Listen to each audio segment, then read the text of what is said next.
So far nandito po ako sa Makati City.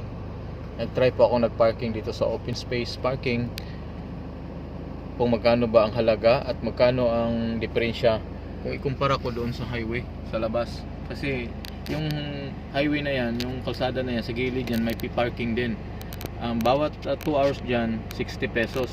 Compare dito sa loob, ang every 2 hours dito 80. So mas mayaman dito ng 20 kaagad, lamang na kaagad ang 20. So ngayon pag nag-extend ka ng 1 hour dito sa loob, 50 lang. So sa 3 hours mo 50 plus 80, so 130.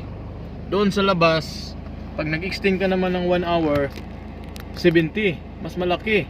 So kung i-plus mo yung 70 at 60, 130. Ang gagawin mo para hindi ka makapagbayad ng 130 sa 3 hours, gawin mo siyang 4 hours.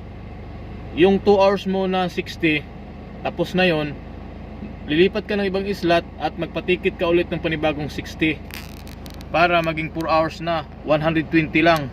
Unlike dito na napakalaki ang babayaran mo, 80 plus 50-50. O ilan na yon? 180. Ilang 4 hours yon? Lugi ka. Samantala doon, ang 4 hours doon 120 lang.